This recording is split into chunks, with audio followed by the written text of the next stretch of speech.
j'espère que vous allez bien. Bienvenue dans cette nouvelle vidéo. Aujourd'hui, comme vous avez pu le voir dans le titre, nous allons faire une bougie avec un moule.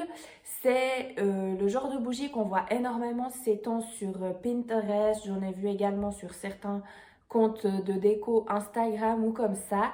Je vous mets une photo juste là et mon défi à moi, c'est d'essayer de la faire avec de la cire de soja, voir si ça prend bien, etc. Donc pour faire cette bougie, il vous faut déjà le moule que vous verrez tout à l'heure, mais je vous le montre en fait parce que celui-ci je l'ai acheté sur Amazon et c'est pas forcément le meilleur pour être très honnête, parce qu'en fait le haut de la bougie c'est ici. Et d'ailleurs, comme vous pouvez le voir, j'ai dû mettre un gros point de colle parce qu'en fait, j'ai dû faire moi-même le trou pour pouvoir faire passer la mèche à l'intérieur. Et ça a été la catastrophe. J'avais mis un bout de scotch pour essayer de... Enfin, quand je fais couler ma bougie dans le moule, que ça en mette pas partout. Mais en fait, j'en avais partout dans ma cuisine de cire parce que ça avait coulé, transpercé. Enfin bref, c'était la vraie galère. Donc voilà. Essayez de plutôt acheter un moule qui a déjà le trou. Comme ça, vous n'avez pas besoin de le faire et vous ne faites pas un trou 3 fois trop gros. Et vous évitez d'en avoir partout dans votre cuisine également.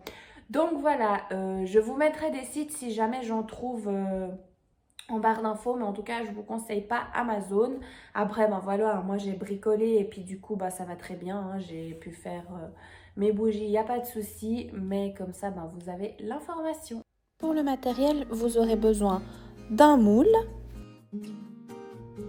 d'une mèche à bougie, de cire de soja, celle-ci vient de la droguerie La Garonne à Montaix, d'une pince pour faire tenir votre mèche, d'un bol vide, et c'est facultatif mais vous pouvez rajouter de l'extrait aromatique pour que ça sente bon. Il vous faudra également un bol pour le bain-marie, une cuillère ou un fouet, moi j'ai opté pour le fouet, et d'une casserole. Vous pouvez mettre de l'eau dans votre casserole et la mettre à chauffer au bain-marie.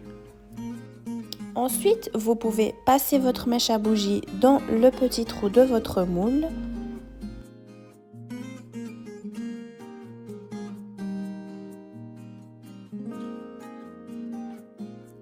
Puis, vous pouvez remplir votre bol de bain-marie avec la cire de soja et mettre le tout à fondre.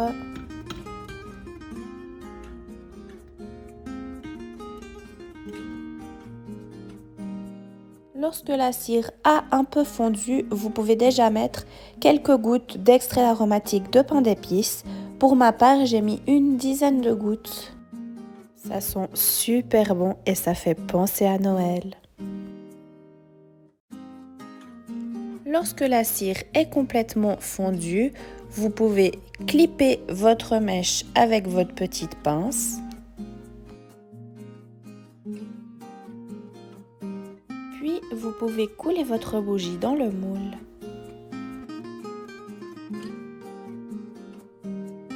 Il faudra ensuite attendre 24 heures que votre bougie soit bien sèche pour pouvoir la démouler. Et nous voilà 24 heures après, la bougie est complètement sèche. Et du coup, je passe au démoulage. Il faut être hyper délicat pendant cette étape si vous utilisez la cire de soja parce que, comme vous le verrez, ça s'effrite très facilement.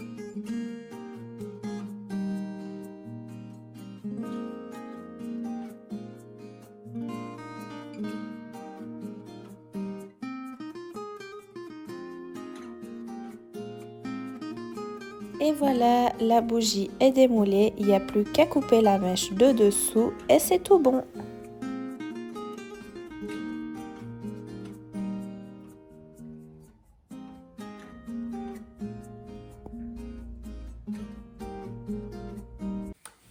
Et voilà, nous arrivons gentiment au bout de cette vidéo. Donc comme vous l'avez vu, essayez peut-être plutôt avec de la cire un peu plus solide, style de la cire d'abeille par exemple. Et si vous êtes vegan, je ne sais pas quelle cire est plus solide parce que moi je m'y connais pas tellement. Mais voilà, en tout cas c'était un plaisir de faire cette petite expérience. C'est un joli cadeau, ça peut être un joli cadeau de Noël ou un joli complément de cadeau si vous voulez faire un cadeau un peu plus imposant. Donc voilà, en tout cas, j'espère que ça vous aura plu. Si c'est le cas, n'hésitez pas à me dire tout ça en commentaire et à me laisser plein de likes. Sur ce, je vous souhaite une toute belle journée et je vous dis à bientôt. Bye!